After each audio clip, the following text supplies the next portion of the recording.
নির্বাচন কমিশনের চাইতে আরো দুর্বল এবং বাজে একটা নির্বাচন কমিশন। আজকে এই বাংলার মানুষকে এই কথা বুঝতে হবে যে আমাদের শত্রু কারা। দুর্ভাগ্যজনক ভাবে 5ই আগস্টের পরে আমরা দেখছি আমরা একে অপরের শত্রু হয়ে দাঁড়িয়েছি।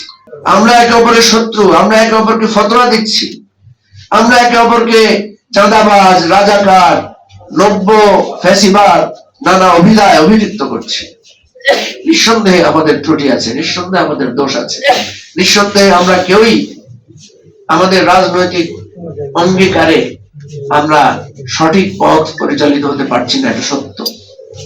কিন্তু এটা সত্য যে আওয়ামী লীগ যখন আমাদেরকে মেরেছিল, আওয়ামী লীগ যখন আমাদেরকে জেলে পুরেছিল, আওয়ামী লীগ যখন আমাদেরকে হাজতে পুরেছিল, নির্বংশ করতে চেয়েছিল, তখন আমরা একাকার হয়ে গিয়েছিলাম।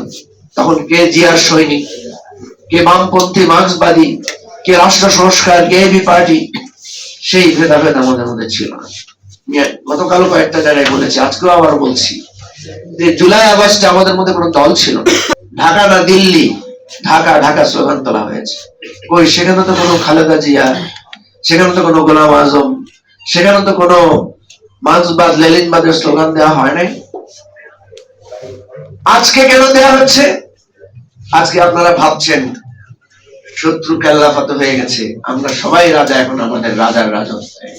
আপনাদের বুকের মধ্যে এসে ওই শত্রুর গুলিবিদ্ধ হওয়ার পর যদি মনে করেন আপনাদেরকে নৃশংসভাবে হত্যা করার পর, ভারতের সীমান্ত পাড়িয়ে দেওয়ার পরে যদি আপনারা মনে করেন আপনারাই রাজা, আপনারাই আবার এই বাংলাদেশকে সঠিকভাবে গড়ে তুলবেন, ভুল করবেন। 25শে মার্চ, 14ই ডিসেম্বর ইতিহাস হয়ে আছে, তবুও আমাদের চেতনা তৈরি হয় নাই, শিক্ষা হয় নাই, আমাদের মধ্যে অনুভূতি জাগ্রত হয় নাই। প্রিয় ভাই ও বন্ধুগণ, আজকে যে আলোচনাটি এখানে উঠেছে যে রাষ্ট্রের কাছে একটি রাজনৈতিক দল, মনে হয় যেন সে একটা ঠেকায় পড়েছে, তাকে একটা দল করতে হবে। আমরা সবাই জানি আমরা কত কষ্ট করে রাজনীতি করি, আমরা সবাই জানি, সবাই আপনারা বলেন রাজনীতি নষ্ট হয়ে গেছে। একটা লোক তো বলেন নাই, কোনোদিন কারো মুখে শুনি নাই যে রাষ্ট্র সংস্কার আন্দোলন একটা নষ্ট রাজনৈতিক দল, বলেছেন কেউ?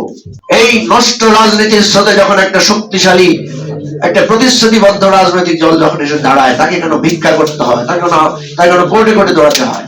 তারা একজন বাড়িওয়ালা, সে আপনার দলের নামে অফিস দিবে, তাকে তো কাগজ দিতে হবে।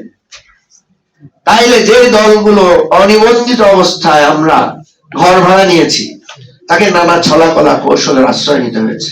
তাহলে রাষ্ট্র কিভাবে আপনাকে অবৈধ পথে পরিচালিত করে? রাষ্ট্র কিভাবে আপনাকে অবৈধভাবে ব্যাংক অ্যাকাউন্ট করতে উদ্বুদ্ধ করে? দেখেন, নলেজ ভাই, তারপরে কায়ুম ভাই অনেকগুলো কথা বলেছেন, কত ভুল একটা নিবন্ধন পদ্ধতি। তাহলে কি অবস্থা? আজকে যে নির্বাচন কমিশন আছে, এটা কি বিপ্লবোত্তর নির্বাচন কমিশন? এটা শেখ হাসিনার নির্বাচন কমিশনের চাইতে আরো দুর্বল এবং বাজে একটা নির্বাচন কমিশন।